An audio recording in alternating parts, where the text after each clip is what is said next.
आगे बात करते हैं दोस्तों। उदुपी रामचंद्र राव 1932 से लेकर 2017 तक। Udupi Ramachandra Rao, he was the former chairman of Indian space research organisation. इनको पद्म भूषण से नवाजा गया था 1976 में। इनका कंट्रीब्यूशन भी काफ़ी बढ़िया था for establishment of Indian satellite technology in 1972। इनकी अध्यक्षता में बड़ी सारी जो सैटेलाइट्स थी वो डिज़ाइन करी गई, लॉन्च करी गई, जिनका एम था to provide communication, remote sensing and meteorological services. ये मीटरोलॉजिकल सर्विसेज किससे रिलेटेड होती हैं?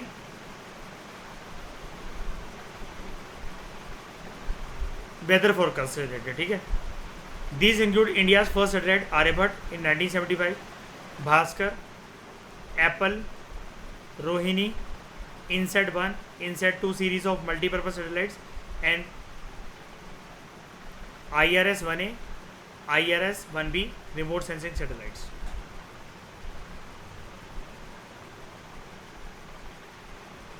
उसके बाद वेंकट रमन रामकृष्णन,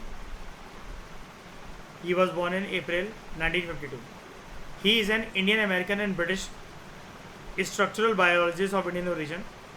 इनको नोबेल प्राइज़ मिला था 2009 में केमिस्ट्री के लिए for studies of the structure and function of ribosome. अब सारे के सारे लोगों को मिसाइल मत सोचते जाना कि वो मिसाइल और रॉकेट ही बनाएंगे। हम लोग यहाँ पर साइंस एंड टेक्नोलॉजी की फील्ड में किन्होंने महारत हासिल करी उनके बारे में पढ़ रहे हैं, ठीक है। तो इनको नोबेल प्राइज़ मिला 2009 में इन केमिस्ट्री के अंदर for studies of the structure and function of ribosome. फिर Verghese Kurien, father of white revolution in India, यही ऑपरेशन फ्लड के पीछे थे person. Which was the largest agriculture dairy development programme in the world. और इंडिया जो है आज के समय में सबसे ज़्यादा मिल्क प्रोड्यूसर कंट्री जो है उसके स्थान पर नंबर 1 पर आता है। सबसे ज़्यादा मिल्क प्रोड्यूस इंडिया के अंदर होता है और सबसे ज़्यादा मिल्क यहीं पर इंडिया के अंदर प्रोड्यूस होता है और सबसे महंगा मिल्क भी यहीं इंडिया के अंदर ही है। India's largest food brand Amul cooperative was establish with this help. He also made India self-sufficient in the production of edible oil, taking on a powerful, entrenched and volatilely resistant oil supply lobby. And he is one of the great supporters of cooperative movement in the world. और याद है right to establish cooperative society, ये आपका एक मौलिक अधिकार है कि नहीं है? बिल्कुल। इनका जो काम था उसकी वजह से करोड़ों लोगों को, लाखों लोगों को गरीबी रेखा से ऊपर उठने का मौका मिला भारत के अंदर और भारत के बाहर भी, by taking inspiration from his work. और भी कंट्रीज़ में कोऑपरेटिव मूवमेंट जो थी वो चली थी। उसके बाद SN बोस, सत्येंद्र नाथ बोस, ये एक इंडियन फिजिसिस्ट थे और मैथमेटिशियन थे who is best known for his work with Albert Einstein on Bose Einstein statistics, या जिसको बोस आइंस्टाइन कंडेंसेट भी बोलते हैं। That has application in information retrieval in present time. He worked on boson also called as god particle, जिसकी वजह से modern physics जो है उसके अंदर एक रेवोल्यूशन है, क्रांति आई। The name boson was given after his name and Bose is known as father of God particle. UPSC ने बोस आइंस्टाइन कंडेंसेट के ऊपर क्वेश्चन पूछा था ना 2018 के मेंस में। और ये कौन सा स्टेट ऑफ मैटर होता है? फोर्थ नहीं, फिफ्थ। फोर्थ कौन सा होता है? प्लाज्मा। पहले 3 कौन से होते हैं? Solid, liquid, gas. साइंस वाले बच्चे देखो कितनी अच्छी बताते हैं, एक सांस से भी कम में। सुब्रमण्यन चंद्रशेखर 1910 to 1995, ये एक एस्ट्रोफिजिस्ट थे। इन्होंने ये डिस्कवर करा एंड कंक्लूड करा कि मैसिव स्टार जो हैं they can collapse under their own gravity to reach enormous और इवन इन्फिनिट डेंसिटीज़। मतलब बड़े बड़े जो स्टार्स होते हैं कि जैसे सन एक स्टार है कि नहीं है,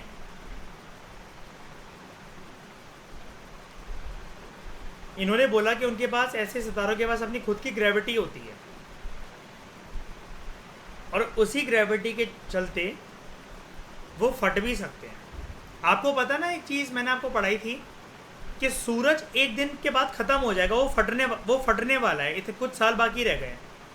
हमेशा वो हीट नहीं देता रहेगा, हाइड्रोजन हीलियम शांत हो जाएंगे एक टाइम के बाद उसके अंदर, और जब वो होगा ऐसा एक्सट्रीमली हीट हो जाएगा तो वो फटेगा बहुत जोर की। सन का जो कोर है वो किस चीज़ से बना हुआ है? सॉलिड, लिक्विड के गैस, सॉलिड से कोर उसका, वो भी फटेगा एक दिन तगड़ी तरीके से, और जब वो फटेगा तो प्लूटो तक सबको ले डूबेगा। Now these collapse stars are refer to as neutron stars and black holes. Black hole में जाने से क्या होता है श्रेया?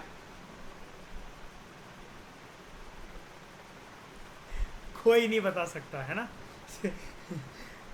कई लोग कहते हैं फ्यूचर में चले जाते हैं, कई लोग कहते हैं वो आपको सक कर लेगा, कहीं कहते हैं कि वहाँ पर लाइट जो है वो जाती रहेगी लेकिन पता नहीं लगती कि कहाँ तक जा रही है।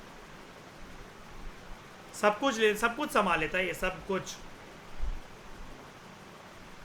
अभी ब्लैक होल से आपको पता है साउंड्स भी आई थी कुछ टाइम पहले, साइंटिस्ट ने कैप्चर करी थी।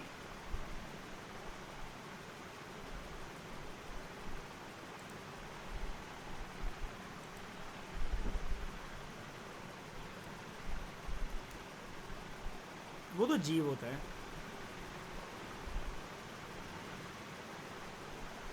अच्छा स्पेस वाले कह रहे हो? हाँ ये देखो, ये नासा ने पता लगाया था, और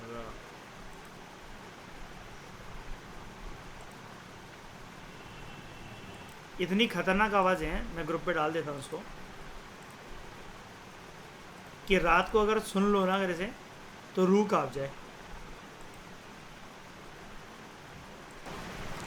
स्मॉल एंड डेंस स्टार्स,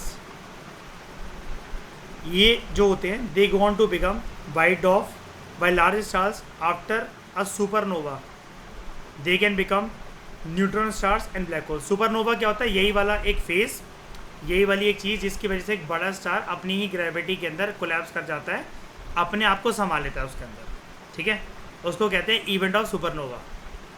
इनको नोबेल प्राइज़ से नवाजा गया था फिजिक्स के लिए 1983 में, for theoretical studies of physical process of importance to the structure and evolution of stars, और sharing the prize with William Fowler. NASA की बात हो रही है यहाँ पर, याद रखना। चंद्र एक्स रे ऑब्जर्वेटरी जो है, it is named after his name, Subrahmanyan Chandrasekhar. NASA को क्योंकि काफ़ी हेल्प मिली थी इनके रिसर्च वर्क से। उसके बाद हर गोविंद खुराना 1922 से लेकर 2011 तक। Har Gobind Khorana was an Indo American biochemist.